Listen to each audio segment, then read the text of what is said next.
by leaving a comment below. If you enjoy this video, don't forget to like and subscribe. Have a wonderful day. Enjoy the story, everyone. This is unacceptable. 20 experts. 20. And no one can solve this variable, shouted a frustrated engineer, holding a cup of coffee. Michael's going to lose it, said another. For the third time that night, the shouting behind the frosted glass of the meeting room grew louder. Outside in the hallway, Sophia was cleaning the floor. She had one earbud in but kept the other ear free to listen to the corporate chaos around her. The meeting room door suddenly flew open. 3 engineers walked out, looking exhausted, dark circles under their eyes, clipboards in hand, and defeated looks on their faces. The last one carried 2 pizza boxes and looked like he'd trade his diploma for a bed. Once the elevator doors closed behind them, Sophia walked into the room. She put her mop in the corner, dropped the cleaning cloth into the bucket with a dramatic toss, and looked up at the huge digital whiteboard still showing the problem. Well, look at this mess, she said, grabbing a dry cloth. They didn't even bother to erase their failure. She was joking. But as she wiped the corners of the screen, her eyes stopped on the equation. In the center, she paused. Wait a minute. She frowned, pointed at the numbers, took 2 steps back, then 3, leaned against the cleaning cart, and crossed her arms. They're doing all this to figure out something so obvious? She stepped forward, grabbed a red marker, and, without really noticing, started scribbling below the formula. A small adjustment here, a little change there, a few diagonal lines, a flip, a simple substitution. In less than a minute, a new math path appeared beneath the original one. And that's done, she said, winking at the mop like she had just pulled off a magic trick. At that exact moment, a voice broke the silence. Who did this? Sophia jumped. David Thompson, CEO of Thompson Tech, was standing at the door, looking like he had just seen an alien in a NASA lab. Tall, serious, hair perfectly styled, and eyes that judged quickly and coldly, the kind of man who inspired more fear than respect. Was it you? He asked, walking in slowly. No, it was Anna Maria, Sophia answered, pointing to the mop in the corner. Silence. Just kidding. It was me. David stepped up to the board, still watching her. His eyes moved from Sophia's face to the formula and then back to her again. He seemed to be thinking hard. You? You know what this means? That you don't need to keep importing lab geniuses? Maybe let the janitors try once in a while? He ignored the joke, eyes fixed on her solution. He pulled a tablet from inside his suit and began typing. This is impossible. None of our consultants even thought of this shortcut. Sophia leaned against her cart, pretending not to care. Maybe they're too busy trying to look smart. Where did you learn this? Oh, I studied at university. 2 years. Had to stop. Couldn't afford to keep going. You know how that goes, though I guess you don't. You're rich. David looked up, clearly surprised. For the first time in a long while, someone in his company spoke to him like that without fear, without flattery, and with a little sarcasm. You're funny, he murmured, almost to himself. I'm a janitor. Being funny is how I survive. Want me to wipe this off now? She asked, pointing to the whiteboard. No, leave it. I need to show the team tomorrow morning. He hesitated, then looked back at her. You should come too. Sophia raised an eyebrow. What? You promoting me to logical reasoning, janitor? No. I just want to understand how you figured it out. That's all. She paused for a second, then shrugged. As long as I can bring my mop. Fine. David Thompson, the CEO known for freezing entire rooms with just a look, let out a quiet sigh. Deal. Sophia picked up the bucket, pushed the cart, and walked out like nothing had happened. Good night, boss. Oh, and next time, try smiling a little. It doesn't hurt, I promise. He stood there alone, staring at the revised equation. And for the first time in months, he smiled. The Thompson Tech boardroom was packed. Directors, engineers, and managers, everyone dressed in shades of gray, navy, and black. A sea of suits, tablets, and serious faces.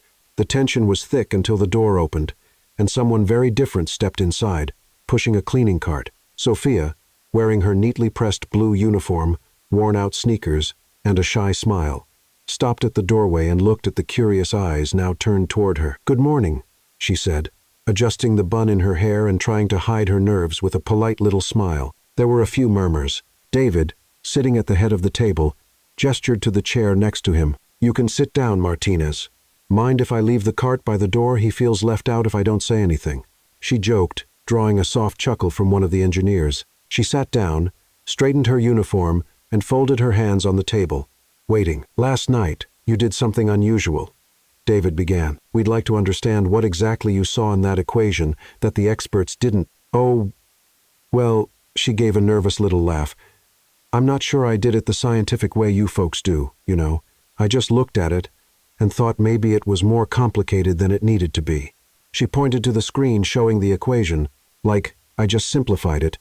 Kind of like when you try to clean the floor with 3 different products but forget that a damp cloth will do the job. A few quiet laughs went around the room. Did you study in this field? One curious engineer asked. I did 2 years of engineering, but I had to stop.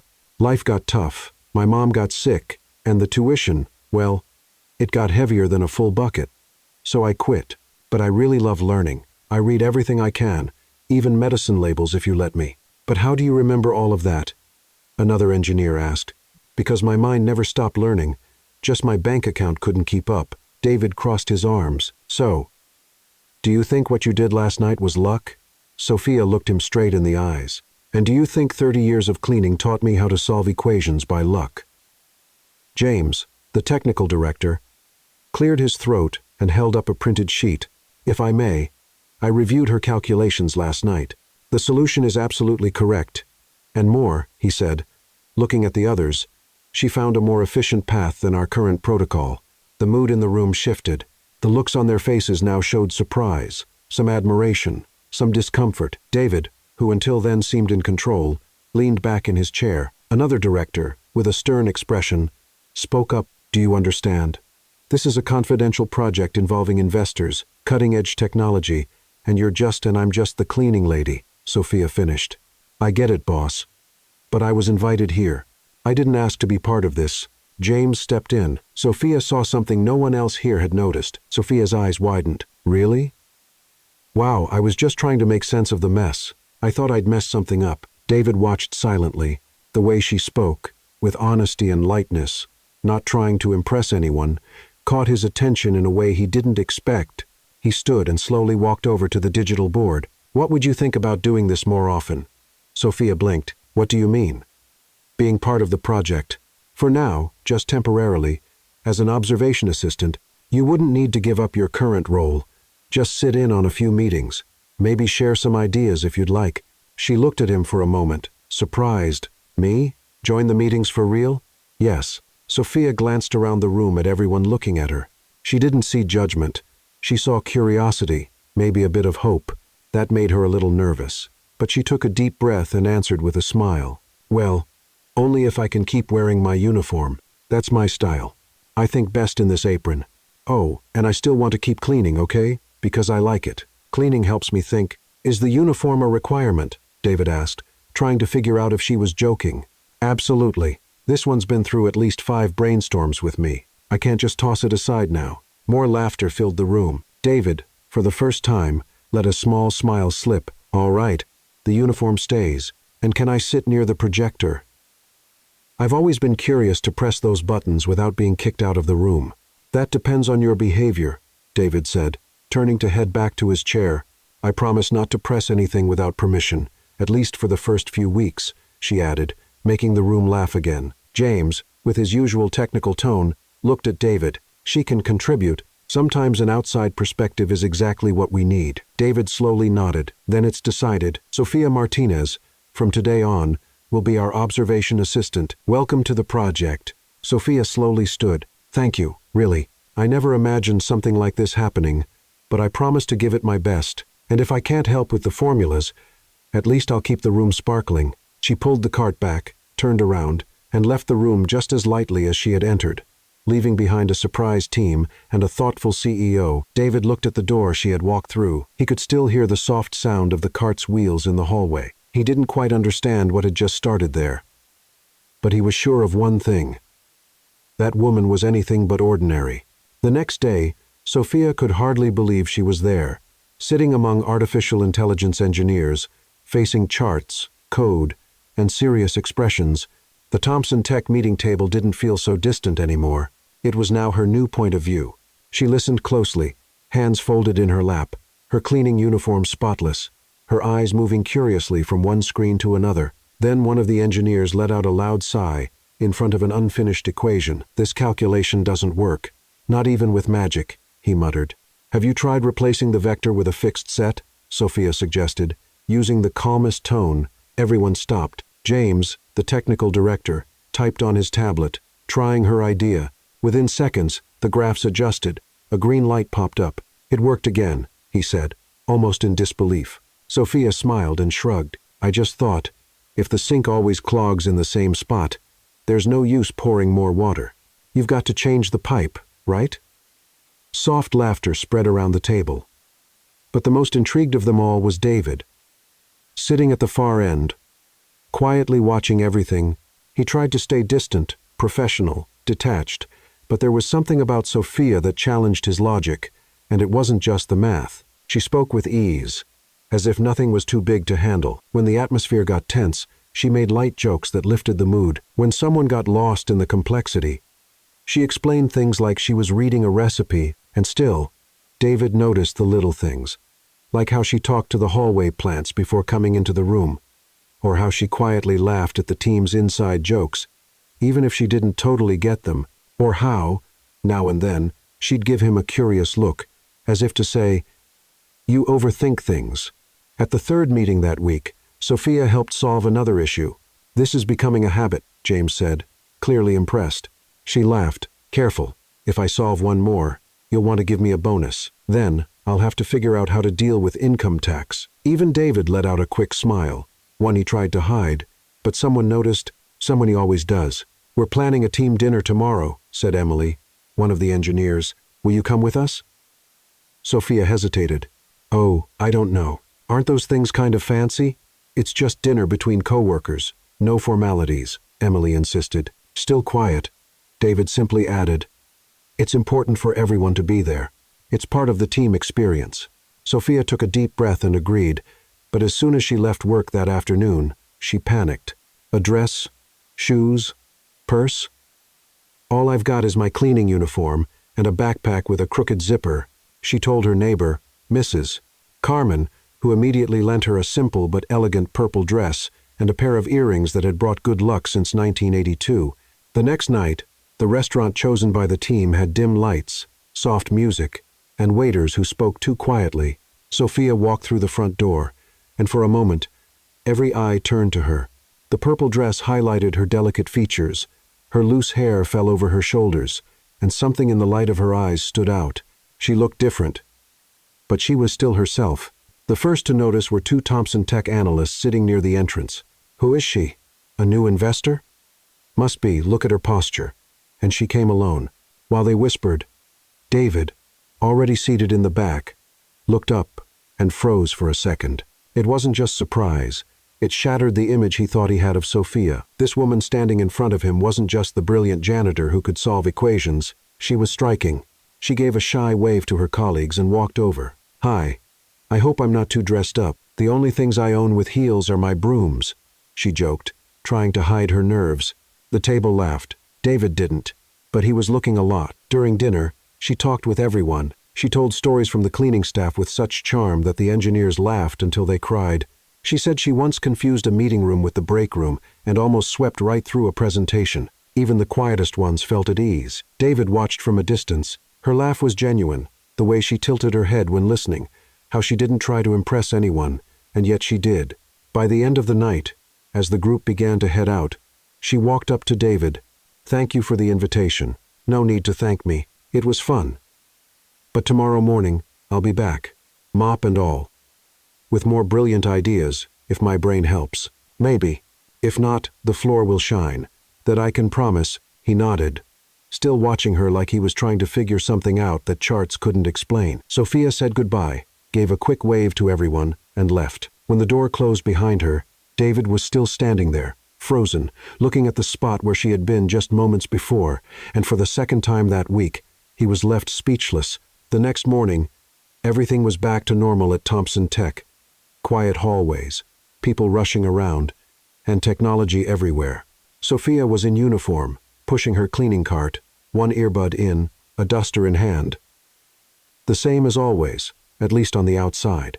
She was humming softly as she cleaned the floor near the main elevator, her mood cheerful, almost like she was dancing with the mop. Then the meeting room door opened, and David stepped out. He saw her from a distance, not in a hurry. He paused for a moment, watched as she talked to the fern near the water cooler, telling it that it looked happier after getting water. Then he noticed the light way she moved as she cleaned, almost like she was gliding through the tasks. Sophia noticed his stare and waved her cloth at him with a smile. "Good morning, boss. If you step here, I'll pretend I didn't see it," she joked. David just nodded, trying not to smile. They both walked to the elevator. The door opened, and they stepped in. A quiet silence settled between them, not the awkward silence between strangers, but the kind of silence between two people unsure what to say or afraid to say too much. "You seem different today," he said suddenly. She looked surprised. "Oh, must be the new lavender disinfectant. I'm testing it to see if it calms nervous people in elevators." "No," he replied with a slight smile. "It's you. You seem more serious sometimes." "I am. That's when the world feels a bit heavier than usual," she said, tugging the bucket's handle with her foot. Before he could ask what she meant, the elevator jolted slightly, then again, and then it stopped. The lights flickered, the panel went dark. "Oh no," Sophia muttered, turning to the buttons. "You've got to be kidding me."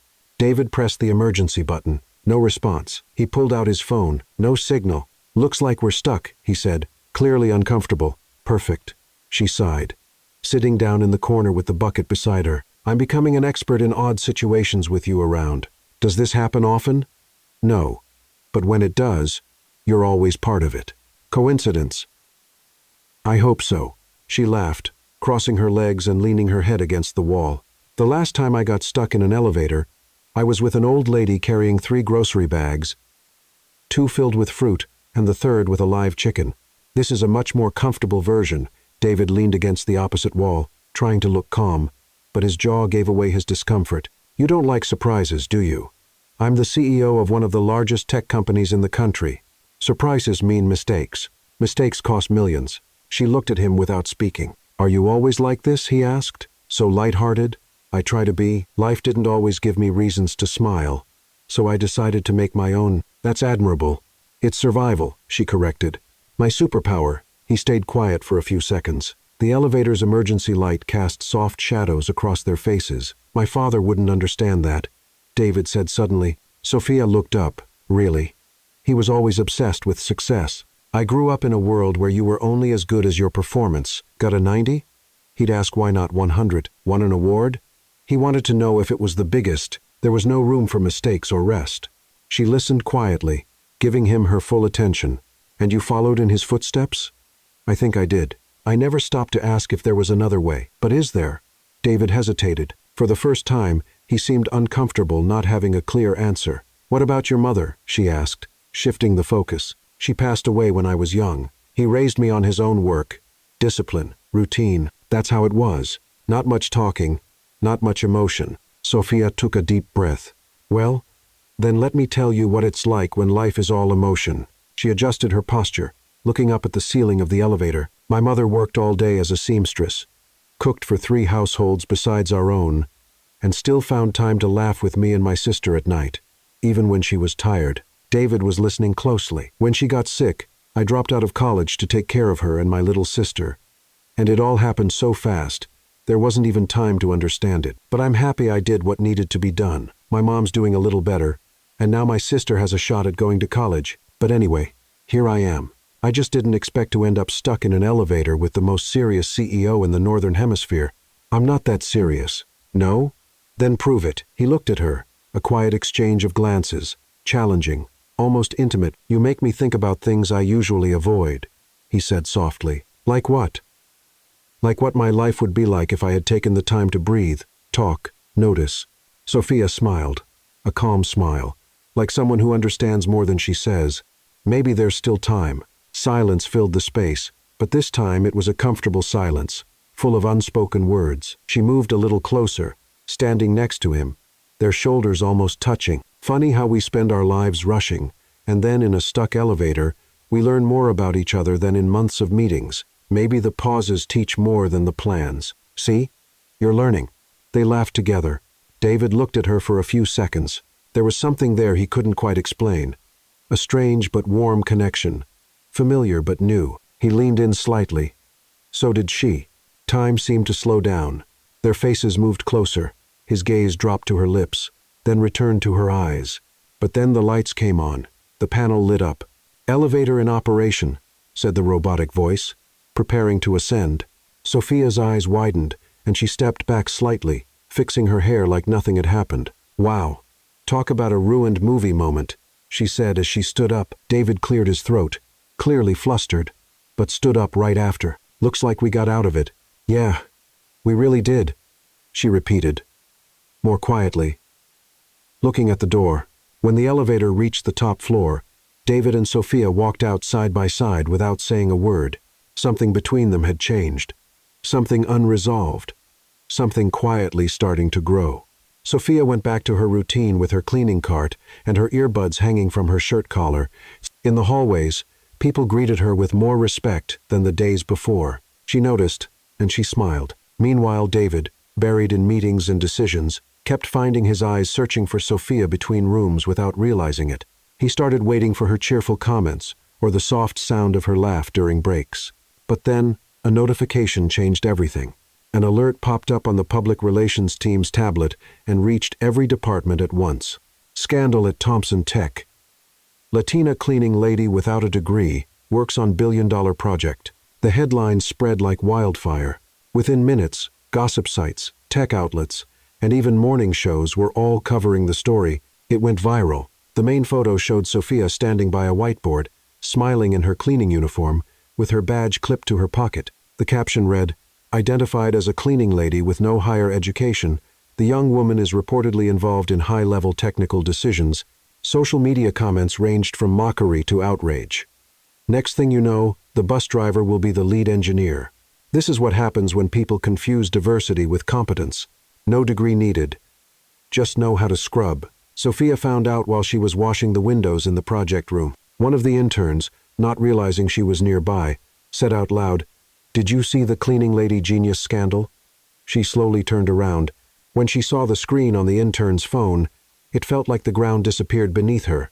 It was her face, her story, her dignity, turned into a joke. Quietly, she set the cloth down on the counter and walked to the locker room. She stayed there for nearly half an hour, staring at herself in the mirror. When she came out, she walked to the break room and saw part of the team gathered, talking about the news. Some looked away as soon as she entered.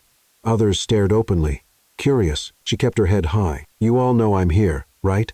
she said in the firmest tone she had ever used. "You could at least wait until I'm out of the room before talking about me." The silence was instant and uncomfortable. Meanwhile, David stood in front of the crisis room screen, watching the fallout unfold. "Find out who leaked this," he told the IT team, "and remove all unauthorized images from everywhere." "Sir," said the communications director. "The situation's out of control. We're trying to contain it." "Don't try. Do it," he replied sharply. He left in a hurry and went down to the second floor, where he found Sophia sitting in one of the meeting rooms, her eyes downcast but no tears, just a tense face, like she was holding back a storm inside. "Sophia, I saw it," she interrupted. "I'm taking care of it. This is outrageous. It's prejudiced, and we won't allow David. Please." She raised her hand, asking for silence. He stopped. "I know you want to help. I know you were upset, but you don't need to protect me." The silence between them was heavy. She stood up. "I didn't get this far because someone gave me permission. I got here because I've been facing the world since I was young. It's not the first time someone has looked down on me, not the first time I've been laughed at. But this time, I expected that inside these walls, it would be different." David tried to respond, but she didn't give him the chance. "I don't want to be protected like I'm some well-meaning mistake that needs fixing. I want to be recognized as someone who's contributing with ideas, with work, and above all, with dignity." He took a deep breath and stepped closer. "I do recognize all of that, and I won't let them take away the value of what you're doing. Then respect me when I say that for now, I need some time." She took off her badge, the one she proudly wore every day, and placed it on the table. "I need to think about whether I still want to be part of a place where a person's worth is measured by the title on the wall and not by the ideas they bring to the table." Without waiting for a reply, she turned and left the room. She walked down the hallway, ignoring the looks and whispers, went to the front desk, signed out for a temporary leave, and walked out of the building without looking back. David stayed by the table for a few minutes. The badge seemed to shine under the cold light of the room. Small, simple, but full of meaning. In the hours that followed, the company's atmosphere changed. Everything felt quieter, as if everyone was waiting for something or someone. The next day, David stepped into the elevator. The floor was clean as always, but there was no sign of the blue cart, no scent of lavender, no cloth swinging in the corner, and most of all, no presence to make that space feel less metallic and more human. During the technical meeting, he noticed more interruptions, more tension. The unexpected comments were missing. The clear thinking, the lightness, and at the end of the day, when he walked through the main hallway and saw the plant near the water cooler wilting, he understood. He missed her, not just her logic, not just her solutions, but her presence, her voice, her laugh, her gaze. Sophia wasn't just part of the project. She was part of something he didn't even know he needed until now. 3 days passed without Sophia at Thompson Tech. 3 days that felt more like 3 weeks to David.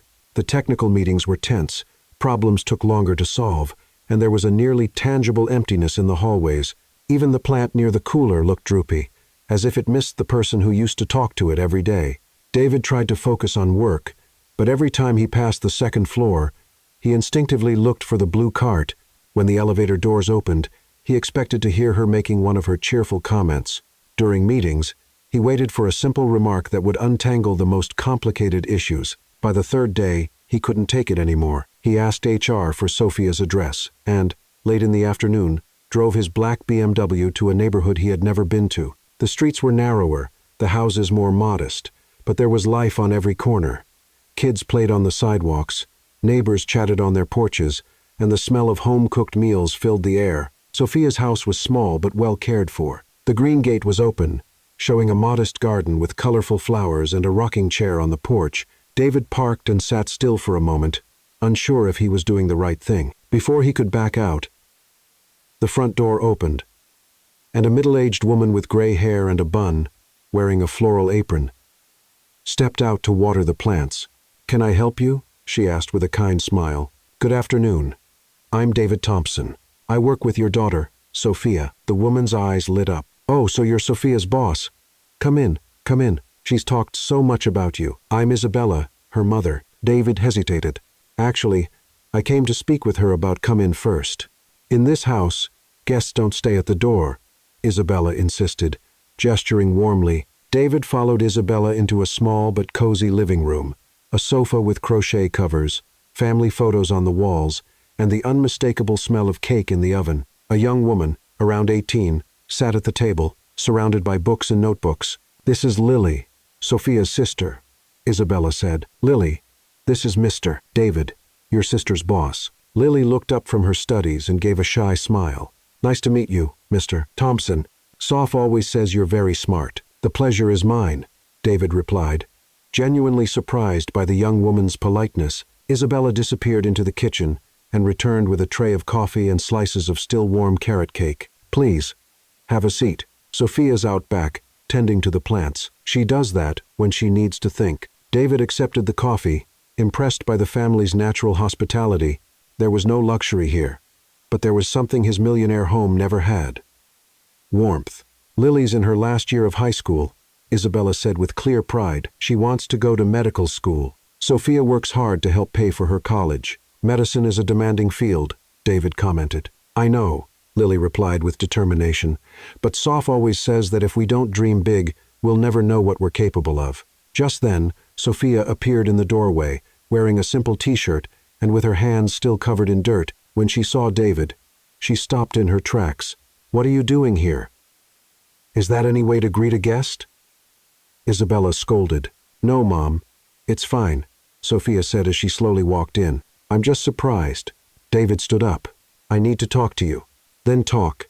In private, if possible." Isabella and Lily exchanged glances and quietly stepped back into the kitchen, carrying the coffee tray. Sophia crossed her arms, waiting. "The company isn't the same without you," David began. "I imagine you've already found other experts to solve the problems. We have, but none of them solve things the way you do, and more importantly, none of them bring the same energy to the room." She raised an eyebrow, So you came all this way to tell me I'm good at lightening the mood? No. I came to tell you that you make a difference, a real one, and that the company lost more than a smart consultant. It lost someone who made me see things differently. Sophia studied him for a few seconds. David, I'm not coming back to be treated like a mascot or like some interesting exception that you all tolerate. You wouldn't be. We have an important presentation this Friday. Silicon Valley investors. They'll decide whether to fund the next phase of the project. I want you to lead the presentation. Me? You know the project better than any of us. And you have a gift for explaining complex things in a simple way. They'll love that. Sophia hesitated. What if I mess it up? Impossible. You don't mess things up. You work magic. Isabella quietly appeared in the doorway. Sweetheart, can I say something? Sophia nodded. You always told me that when we have a talent, we're not supposed to hide it. We're supposed to use it. And if there are important people who want to see what you can do, maybe it's time to show them. And besides, Lily added, joining her mother, you always say we shouldn't give up at the first sign of trouble. David watched the exchange between the three women. There was trust, mutual respect, and above all, unconditional love, something he had never experienced in his own family. All right, Sophia said at last. I'll come back, but on one condition. What's that? You stop trying to protect me and start treating me as an equal. Deal. She reached out her hand to shake his. Then we have an agreement, Mr. Thompson. He took her hand, feeling, for the first time in days, that things might finally fall into place. The following Friday, the Thompson Tech conference room was filled with investors in expensive suits and skeptical expressions. These were people used to dealing in millions. They analyzed every word, every gesture, every number. Sophia walked into the room, wearing a blazer borrowed from Emily, but keeping true to herself. Her hair pulled back in a simple ponytail, no heavy makeup, and the same confident smile as always. Good morning, she said, connecting her laptop to the projector. I know you're used to presentations full of technical terms and complex graphs, but today I'm going to show you why our project works, using something we all understand. Real-world results. For 40 minutes, Sophia explained each part of the artificial intelligence system, using clear and relatable examples. When she talked about learning algorithms, she compared them to teaching a child to walk. When she explained computing efficiency, she used the example of a well-organized recipe in the kitchen. The investors, who started off skeptical, began leaning forward, asking questions, asking for clarification, showing genuine interest. The difference with our system, Sophia concluded, is that it doesn't just process data.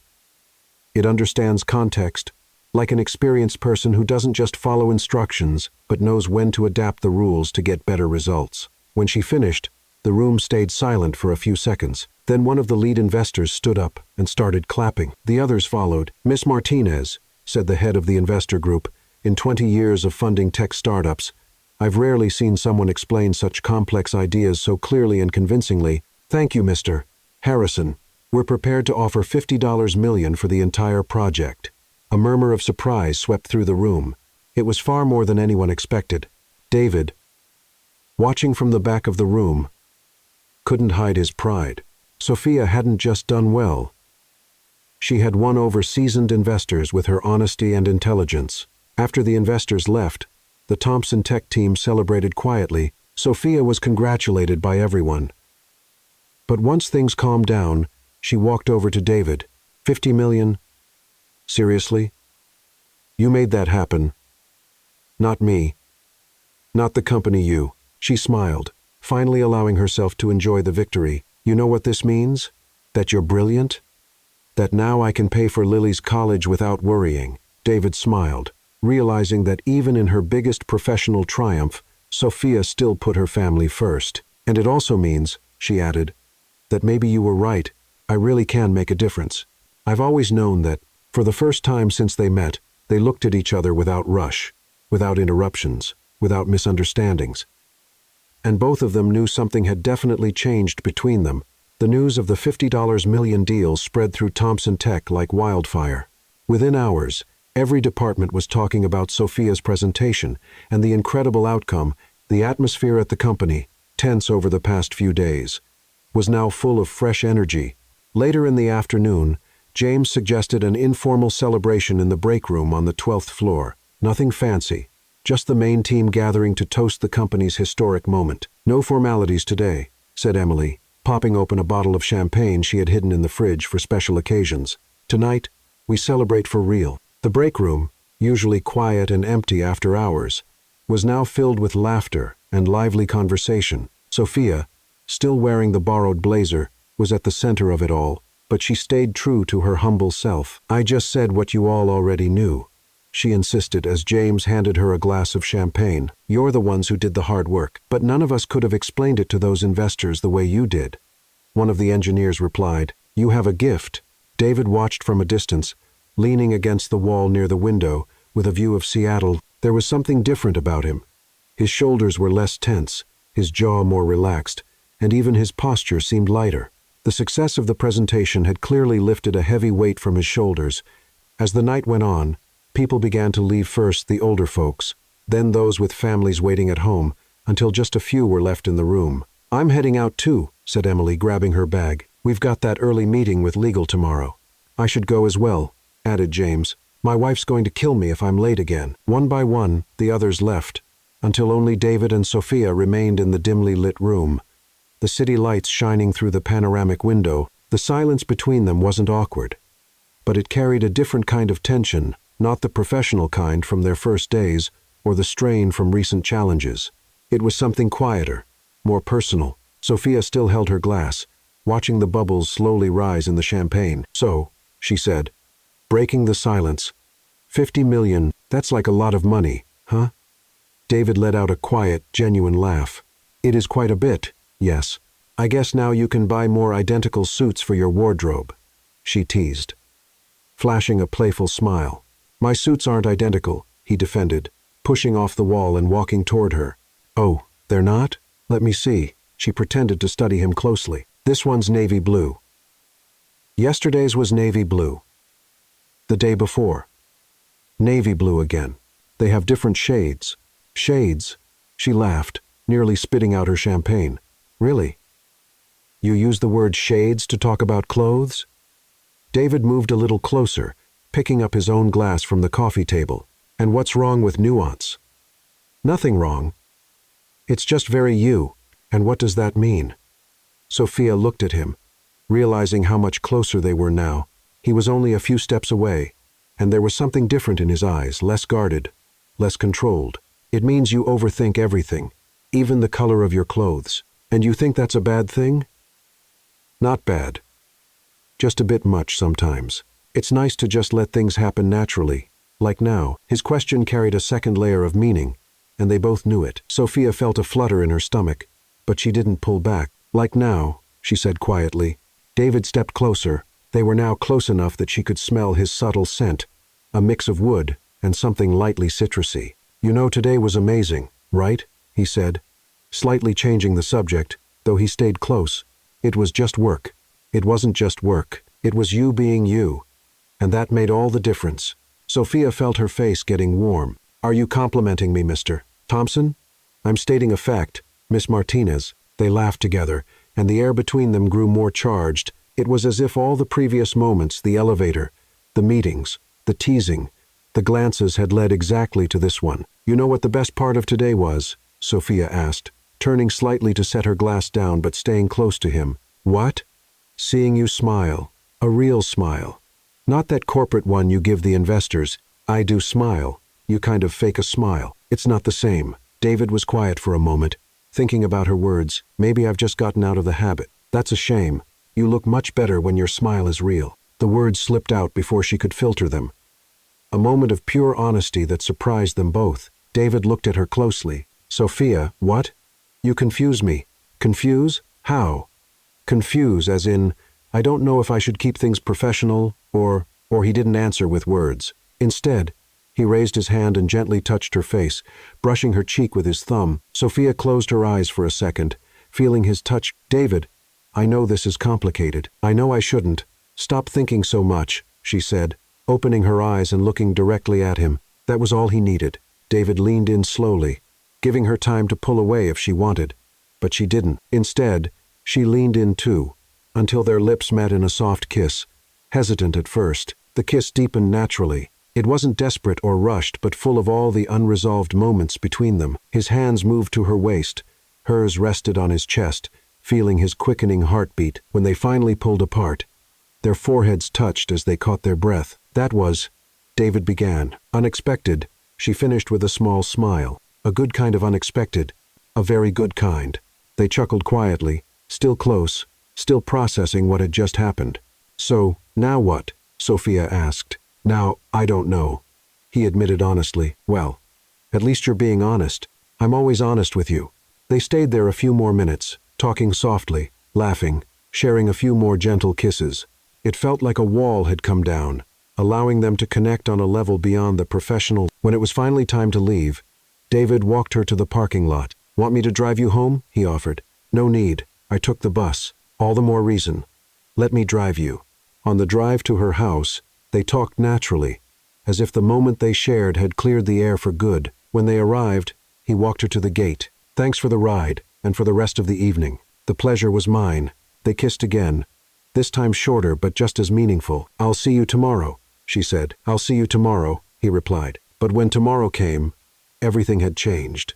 David arrived at the company at his usual time, greeted employees with his usual politeness, and attended the morning meetings with his usual professional manner. As if the night before had never happened, when Sophia arrived for the project follow-up meeting, he barely looked at her. He answered her technical questions directly but avoided eye contact and any conversation that wasn't strictly about work. David, can we talk about the next steps for the project? She tried after the meeting. Pass these tasks to James. He'll handle the implementation, he said curtly, without even looking up from his papers. Sophia stood there for a few seconds, confused and hurt. Is everything okay? Everything's normal. Just focused on work. The coldness in his voice hit like a bucket of ice water. Sophia left the room without another word, but with a heavy heart. On the second day, things got worse. David was even more distant, almost cold. He avoided being alone with her, passed off any communication through other team members, and when he had to speak to her, his tone was so formal it was like he was talking to a stranger. During lunch, Sophia tried again. David, I need to talk to you. I'm busy right now. Schedule a meeting with my assistant. Schedule a meeting? Seriously? He looked at her with a blank expression. That's the proper protocol. Proper protocol. The words echoed in Sophia's mind like a slap in the face. That afternoon, she stayed in the break room after everyone had left, staring out the same window where, just 2 days earlier, they'd shared a moment together. The view was the same, but everything felt different now. The tears came without warning, not from anger but from disappointment. Disappointment in herself for believing that moment had meant something to him, for letting herself be vulnerable, for mistaking his moment of weakness for something real. She wiped her eyes with the back of her hand and made a decision. The next day, at the end of the workday, Sophia knocked on David's office door. When he said to come in, she walked in and placed an envelope on his desk. What's this? He asked, not looking up. My resignation letter. This time, he looked up, surprised. What? You heard me. I'm resigning. Why? Sophia looked at him, a mix of sadness and resolve in her eyes. Because I'm not going to work in a place where I'm treated like a mistake to be ignored. Because I won't stay where my presence makes someone uncomfortable. And most of all, because I deserve more respect than this. Sophia, no. She raised her hand, cutting him off. You made your position very clear these last few days. I got the message. Now I'm making the decision I should have made from the start. She turned to leave but paused at the door. That night meant something to me, but I realized that to you, it was just a moment of weakness you'd rather erase. That's fine. I just didn't expect you to be too much of a coward to talk about it like an adult. And she left, closing the door behind her, leaving David alone with the envelope and the weight of his own choices. The days after Sophia's resignation were some of the longest in David Thompson's life. For the first time in his fast-moving career, he couldn't fully focus on work. His meetings were still efficient, but robotic. His decisions were still accurate. But the spark he'd found in the last few weeks was gone. The office felt bigger, colder, and quieter. Even the team noticed the difference. James tried bringing it up a few times, but David shut down any conversation that came close to Sophia's name. On the third day, he couldn't take it anymore. He picked up the phone and dialed her number. It rang once, twice, 3 times, then went to voicemail. Hi, you've reached Sophia. If it's important, Leave a message. If it's spam, you already know. He hung up without leaving a message. He tried again the next day and the next. Same result. Voicemail. On the 5th day, after one more failed call, David made an impulsive decision. He canceled his afternoon meetings and drove to Sophia's house. When he got to her neighborhood, everything looked exactly the same as on his first visit. But something in the air felt different. The same kids played in the street. The same neighbors chatted on their porches, but now David felt like an outsider. He parked in front of the house and sat in the car for a few minutes before finally stepping out. He took a deep breath and walked up to the green gate. Isabella was in the garden, watering the same colorful flowers, but when she saw David, her warm expression turned into something more guarded, almost protective. "Good afternoon, Mrs. Isabella," he greeted, trying to sound casual. "Good afternoon, Mr. Thompson," she replied, without the warmth of their first meeting. "I'd like to speak with Sophia, if possible." "She's not here," she said finally. "Do you know when she'll be back?" "No. Would you mind letting her know I stopped by?"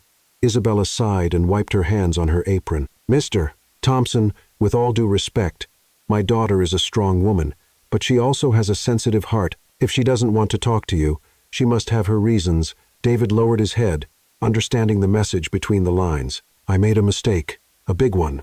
That's between the two of you.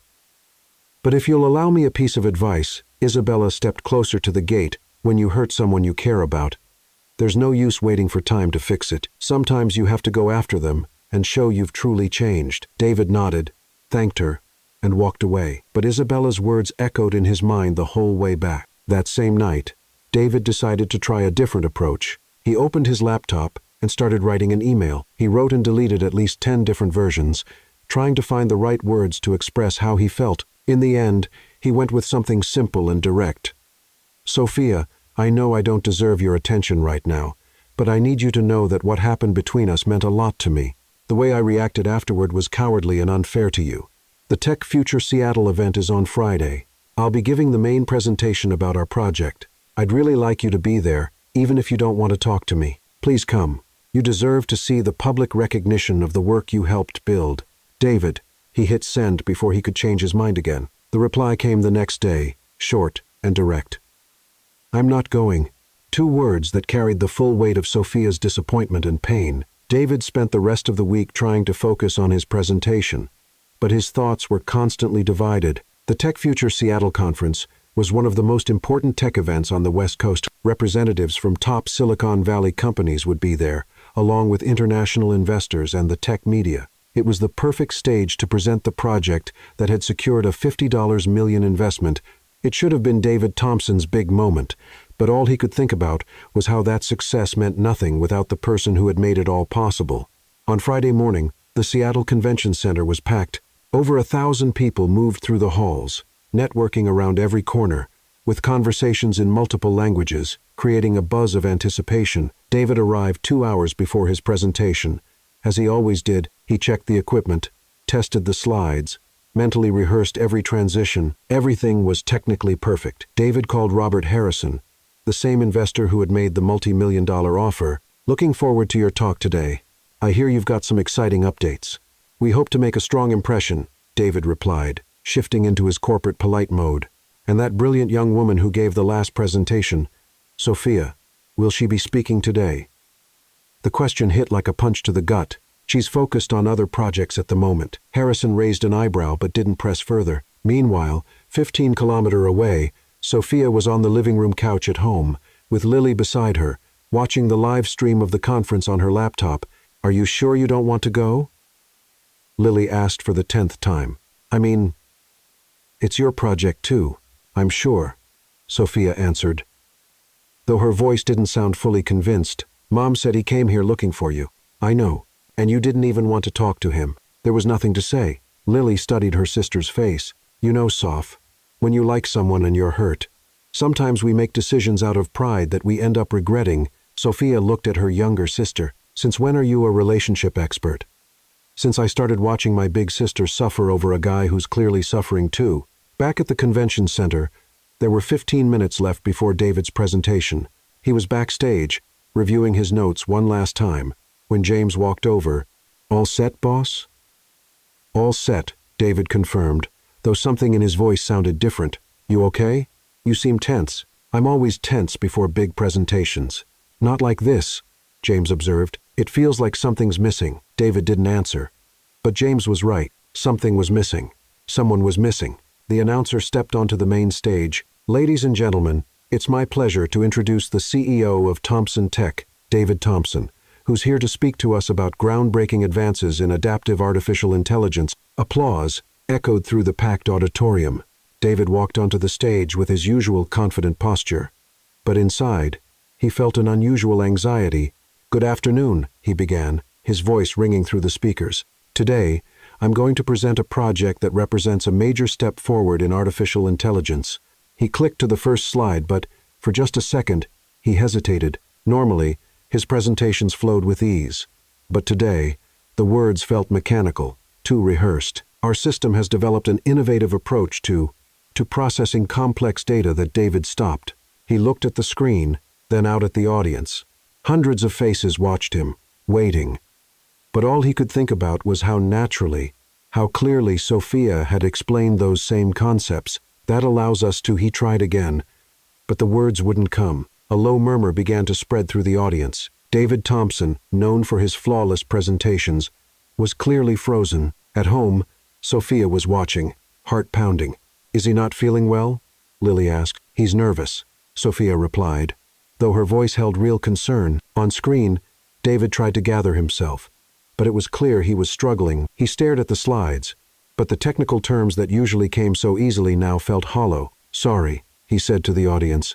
"Let me collect my thoughts." But even that pause didn't help. It was as if he'd lost his connection to his own work. Sophia suddenly stood up from the couch. "Where are you going?" Lily asked. "I need to." Sophia hesitated, eyes still on the screen, watching David fight to continue. "Come on." She ran to her room, changed clothes quickly, and called out to her mom. "Mom, I'm going out. I'll be back soon." "Where to, honey?"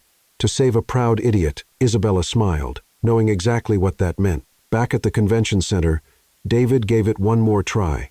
"The system we developed uses learning algorithms that can—" He paused again. The silence in the auditorium was becoming uncomfortable.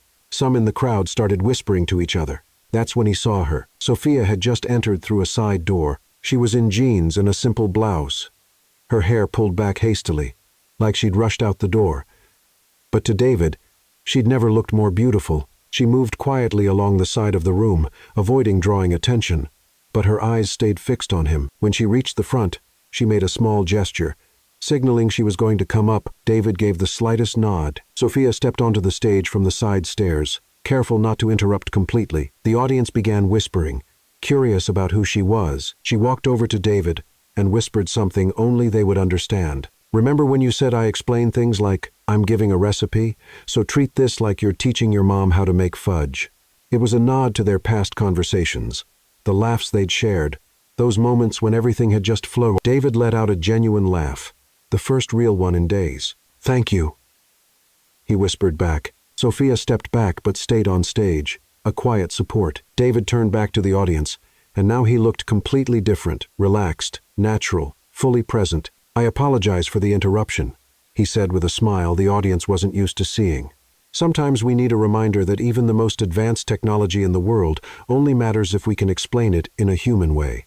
And that's when the real presentation began. Instead of heavy technical terms, he used simple comparisons. He explained learning algorithms by comparing them to how a child learns to recognize familiar faces. He described computational efficiency using the image of a well-organized kitchen, where every ingredient has its proper place. The audience, once restless, now leaned in, completely engaged. Genuine laughter filled the room as he made clever comparisons, and quiet murmurs of approval followed each elegantly simple explanation.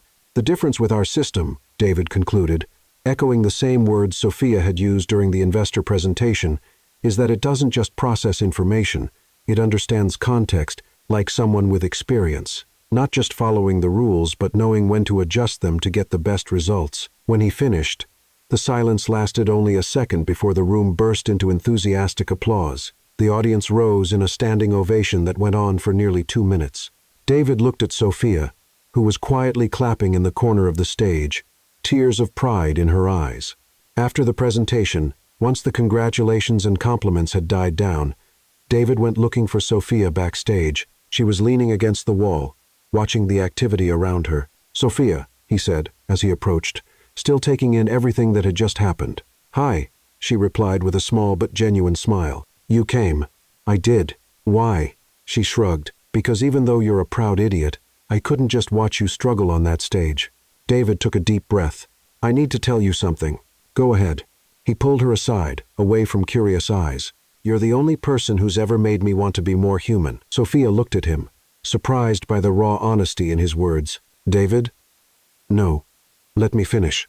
I spent my whole life building walls, keeping distance, being professional above all else, and then you came along in your cleaning uniform, making jokes about plants, and suddenly I started wondering if there was another way to live." He paused, choosing his words carefully. "When we kissed, I panicked not because it meant nothing, but because it meant everything, and I didn't know how to handle that. So you decided to pretend it never happened?" "It was the worst decision I've ever made." Sophia was quiet for a few seconds, letting it all sink in. "And now?" she finally asked. "Now, I want to try again. Do it right this time, if you'll give me a chance." She studied him, seeing the real vulnerability in his eyes. "A chance for what, exactly?" "To find out who I can be when I'm not trying to be perfect all the time." Sophia smiled, really smiled. "For the first time in days, that's going to take some work." "I'm counting on it." And for the first time in days, they both smiled for real. In the days following the conference, everything at Thompson Tech started to change. David was more relaxed, more engaged in meetings, and even his smiles felt more natural. Sophia was now officially back on the project, with a formal position as a specialist consultant, a fair salary, and the recognition she deserved. They worked together with a rhythm that impressed the whole team. Ideas flowed easily, problems were solved faster, and there was a new lightness in the air that hadn't been there before. But there was also something lingering, an unresolved tension, a conversation that still needed to happen, and feelings that were being carefully avoided while they focused on work. It was a Wednesday when Sophia received the phone call that would change everything. She was in the project room, going over code with James. When her phone rang, the number wasn't familiar, but something told her to answer. "Hello, Sophia Martinez?" "Yes, that's me. This is the engineering department at Stanford University. I'm calling about your application for the international scholarship." Sophia nearly dropped the phone. Months ago, in the middle of a sleepless, dream-filled night, she had applied to a scholarship program that seemed far too impossible to ever come true. She had practically forgotten all about it. Yes, I'm pleased to inform you that you've been selected. The scholarship covers the full master's program in artificial intelligence, along with housing and living expenses. It's an exceptional opportunity." The world around Sophia seemed to pause. "Is this real?" "Completely real. The program starts in 6 weeks. We'll need your decision by Friday. May I send you all the details by email?" "Yes, please." When she hung up, Sophia stood still for several minutes, trying to process what had just happened. Stanford, a full master's degree, full scholarship. It was everything she had once dreamed of when she had to leave college behind. James noticed the look on her face. "You okay?" I think so." That was some unexpected news. Good news? The best kind. But even as she said it, her eyes instinctively searched for David through the glass wall of the meeting room. He was focused on a video call, gesturing as he explained something to the people on the screen. That night, Sophia came home with her mind racing. Isabella and Lily were in the kitchen, preparing dinner, when she walked in with an expression that was both excited and confused. "Did something happen?" Isabella asked immediately, sensing something was up. "Stanford offered me a full scholarship for a master's degree." Lily dropped the spoon she was holding. "Stanford? Like the Stanford? The real one?" Isabella stepped closer, drying her hands on her apron. "Sweetheart, that's wonderful. It's everything you ever wanted." "Yeah," Sophia agreed, but her voice lacked the excitement one might expect. "Then why do you look worried?" Lily asked. "Always perceptive." Sophia sat down at the kitchen table, resting her head in her hands. "Because now I have a life here, a job I love, people who care about me." "You're talking about David," said Isabella, not as a question but as a statement, among other things. "Yes." Isabella sat next to her daughter. "Sophia, you always taught me we shouldn't pass up opportunities just because we're afraid." "It's not fear, Mom. It's complicated. And what does your heart say? Sophia stayed quiet for a long moment. It says I need to go, that this might be my only real chance to earn the degree I've always wanted, to prove to myself I can do it. Then you already know the answer. The next day, Sophia arrived at the company early. She needed to talk to David before the day swallowed them up. She found him in the elevator, heading up to the 12th floor. "Good morning," she said as she stepped in. "Good morning. You're here early. I needed to speak with you privately." Something in her tone made David focus immediately. "Is something wrong?" "Not wrong. Just news." When they reached his floor, David led her into his office and closed the door. "What's going on?" Sophia took a deep breath. "Stanford offered me a full scholarship for a master's in artificial intelligence." David's face shifted through several expressions in just a few seconds. Surprise, pride, and then something that looked like sadness. Though he tried to hide it quickly. "Sophia, that's incredible. Stanford is the top university in the field." "I know. Are you going to accept?" "I already did." The silence that followed was heavy. David walked over to the window, looking out over the city below. "When does it start?" "In 5 weeks. 5 weeks," he repeated, more to himself than to her. "David." He turned to her with a smile that didn't quite reach his eyes. "You don't have to explain. It's a once-in-a-lifetime opportunity. You'd be crazy not to take it. I just wanted you to know that these past few months have been the best of my professional life, and my personal life too. Same for me." They looked at each other for a few seconds, both knowing there was more to say but neither wanting to make the goodbye harder than it already was. "I'm going to miss you," David said finally. "I'll miss you too. The company won't be the same without you. You'll be fine. You're all brilliant. You're the one who brought the brilliance." In the weeks that followed, Sophia split her time between wrapping up projects at Thompson Tech and preparing for the move. There were documents to handle, flights to book, and a whole life to pack into a few boxes. The team organized a small farewell party in the conference room. There was cake, laughter, heartfelt speeches, and plenty of promises to keep in touch. Sophia tried to keep the mood light, making jokes about how she'd miss fighting with the coffee machine and chatting with the hallway plants. David attended the party but kept his distance. He shook her hand politely, wished her luck with school, and left early, saying he had an urgent meeting. On her last day, Sophia made a point of cleaning off her desk herself, packing a few personal items into a small box. She was just about to leave when David appeared. "Can I help with that?" "No need. It's just a few things. You took the box anyway. Let me carry it to your car." They walked silently through the halls. She had come to know so well, first as a cleaner, then as a consultant. Every step seemed to carry the weight of shared memories. In the parking lot, David placed the box in the back seat of the borrowed car Sophia was using. "So, this is it?" she said, trying to sound casual. "This is it. Will you take care of the plant by the water cooler? It's kind of dramatic. Needs attention. I'll take care of it. And if you need someone to explain algorithms using cooking metaphors, James did okay in the training I gave him." David smiled.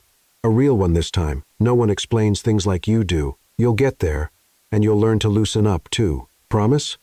"I'll try." She reached out to shake his hand, but he ignored it and pulled her into a hug, a long, tight hug, filled with all the unspoken things between them. When they pulled apart, both had tears in their eyes. "Take care of yourself, Sophia." "You too, David."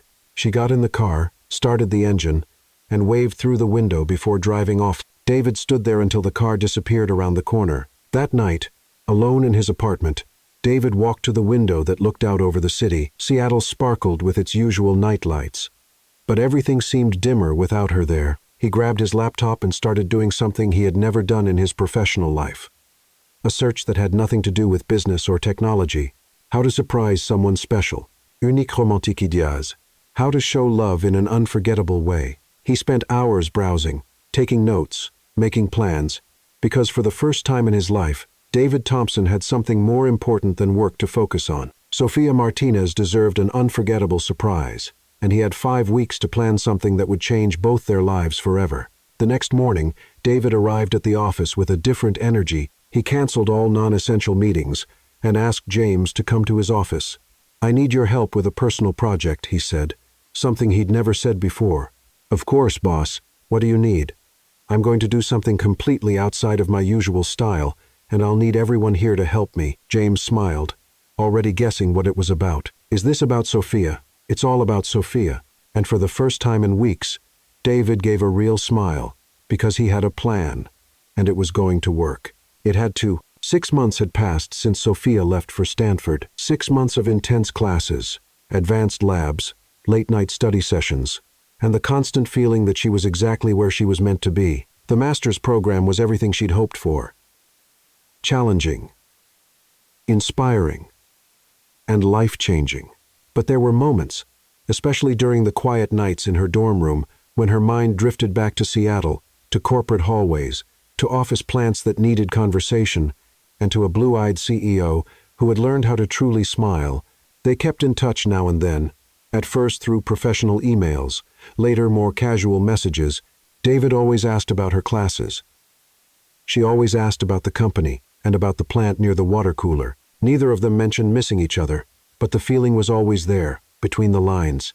Lily's graduation was set for a Friday in June. Sophia had gotten special permission from the university to come back and be there for the most important academic moment in her sister's life. Lily had been accepted into the medical program at the University of Washington with a partial scholarship, something Sophia could now help support with her own research grant. The flight back to Seattle was filled with nerves and anticipation. Sophia didn't know if she'd see David, if he even knew she was coming, or if it would just be another short, quiet visit with her family. When she arrived home, the welcome was as warm as ever. Isabella cried, Lily screamed with joy, and the whole neighborhood seemed to know that Isabella's daughter was back from the fancy university. "You've changed," Isabella said, studying her daughter's face during dinner. "Changed how?" "More grown up, more confident. Stanford's been good for you." "It has," Sophia agreed, though there was something in her voice that didn't escape her mother's ears. No, but, Mom, I'm happy."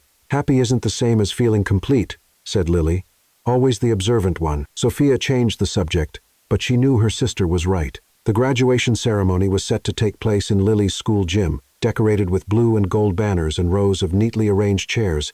Sophia arrived an hour early, helping the family find good seats and chatting with other proud parents. She was taking pictures of Lily in her cap and gown when she noticed something odd. Staff were setting up something that definitely hadn't been there during their visit the day before. A small extra stage, complete with a professional sound system. "That's strange," she murmured to Isabella. "That wasn't there yesterday when we came to check the place out." "Maybe it's for the keynote speaker," her mother suggested. Though she looked just as puzzled, the ceremony began right on time. Lily looked radiant as she walked gracefully across the main stage to receive her diploma. Sophia cried with pride when her sister's name was called, remembering all the sacrifices they'd made to get to that moment. After the diplomas were handed out, the school principal stepped up to the microphone. "Before we close our ceremony," he said, "we have a special presentation. A guest who insisted on being here today for a very personal tribute." Sophia frowned. That definitely hadn't been part of the program. "Please welcome David Thompson, CEO of Thompson Tech." Sophia's heart stopped. David stepped onto the additional stage, wearing a sharp navy blue suit, but there was something different about him. He looked nervous, almost vulnerable. He adjusted the microphone and looked straight at her in the crowd. "Good evening, everyone.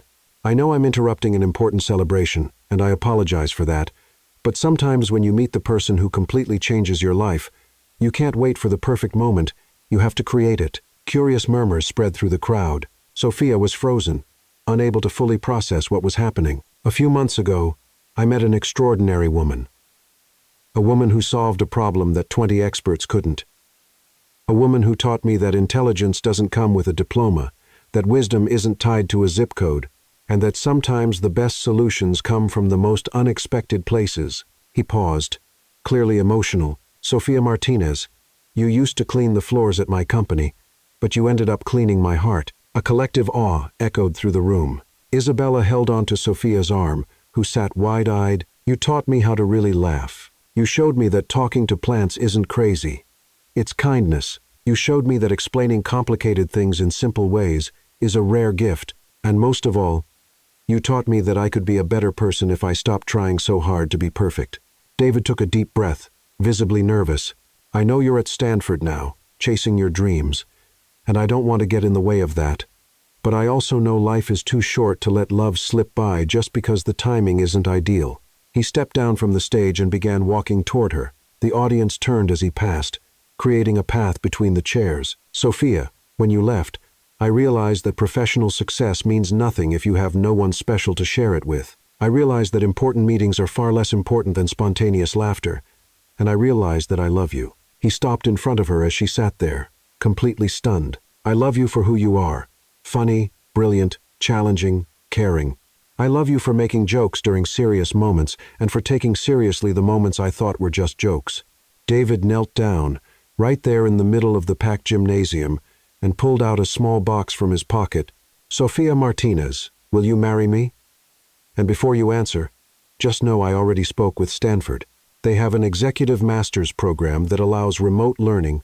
You don't have to choose between your dreams and us. The entire room fell completely silent. Even the kids stopped making noise. Sophia looked at the man kneeling in front of her, the same man who had once been cold and distant, now making a public declaration in the middle of a high school graduation. David Thompson, she said, slowly rising, you are completely out of your mind. He smiled, waiting. And I love that about you, she finished, holding out her hand for him to slip on the ring.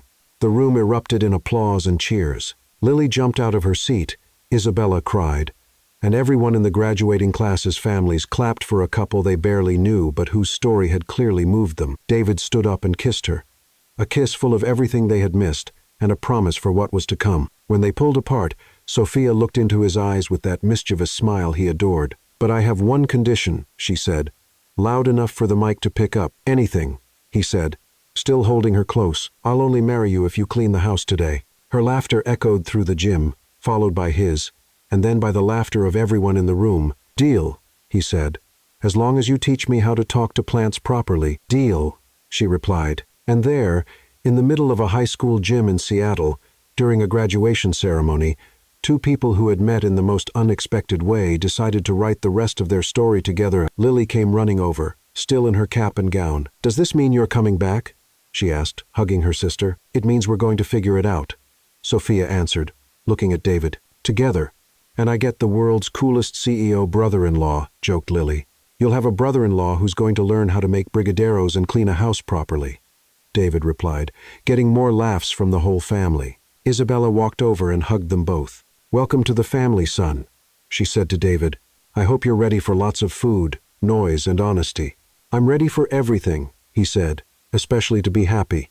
And as the graduation party carried on around them, Sophia and David stood there, hand in hand, planning a future that would be anything but predictable, just the way they liked it.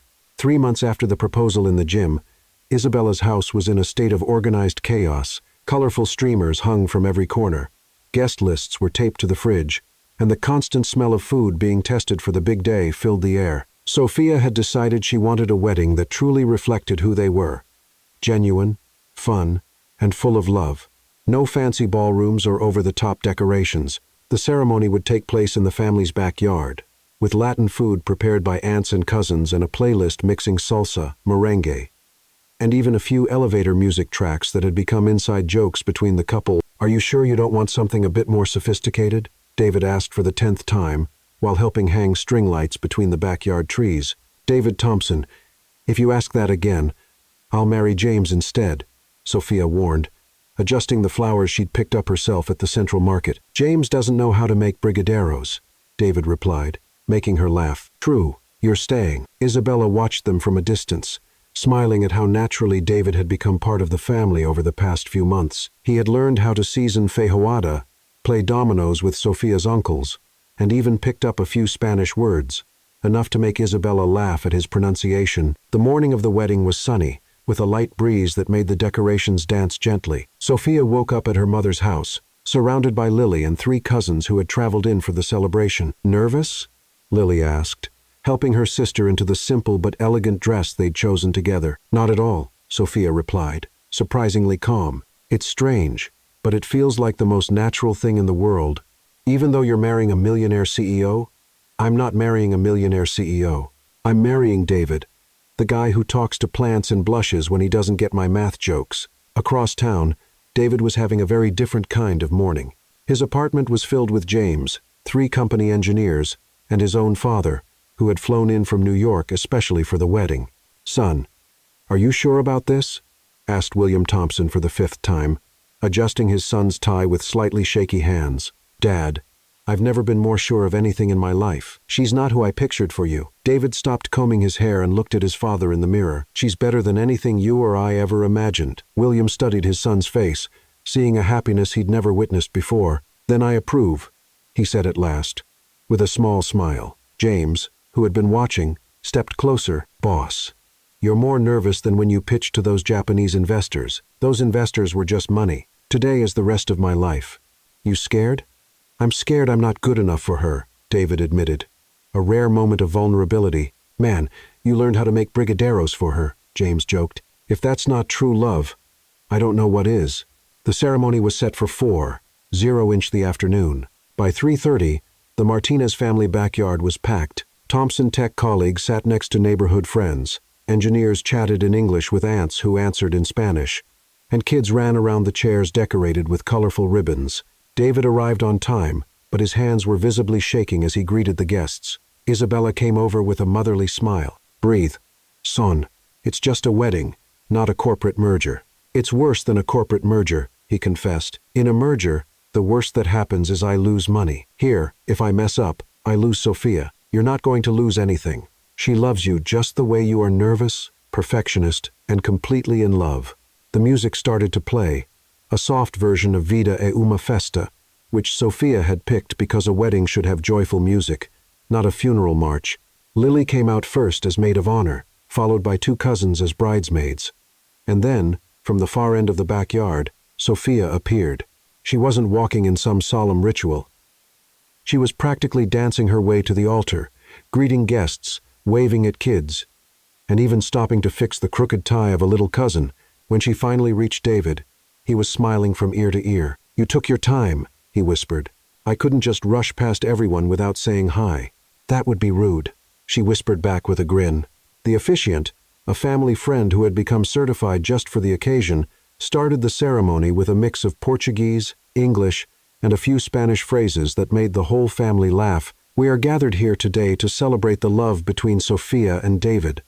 A love that began in an unusual way, grew in unexpected ways, and is now becoming official in, well, an unusual way too," he said, gesturing toward the decorated backyard. When it was time for the vows, David pulled a piece of paper from his pocket, his hand still shaking. "Sophia, I wrote and rewrote this at least 20 times, but in the end, I realized all I really needed to say is simple. You've taught me that life is better when we don't take everything so seriously. You taught me that intelligence comes in many forms, and the best one is knowing how to make others laugh. And you taught me that true love means someone accepting you, even when you wear the same suit every day." The crowd laughed, and even David smiled at his own nerves. "I promise to love you, respect you, and never again pretend that our special moments didn't mean something to me. And I promise to learn how to cook at least 5 Latin dishes before our first anniversary." "I do," yelled one of the aunts from the back, making everyone laugh. Sophia hadn't prepared anything written. She took David's trembling hands and spoke from the heart. "David Thompson, you came into my life when I was scrubbing the floors at your company. And somehow, over these past months, we ended up scrubbing away our own wounds, our own fears, our own insecurities." She paused, holding back emotion. "You gave me the chance to show I'm more than a cleaning uniform, and I gave you the chance to show you're more than an expensive suit. I promise to keep challenging you, keep making you laugh, and keep reminding you that plants grow better when you talk to them. And I promise to keep pretending I understand your math jokes," David added, making Sophia burst out laughing. "I now pronounce you husband and wife," the officiant declared. "You may kiss the bride." The kiss was met with applause, cheers, and the sound of Latin music that started playing right after. The reception that followed was just as Sophia had imagined it.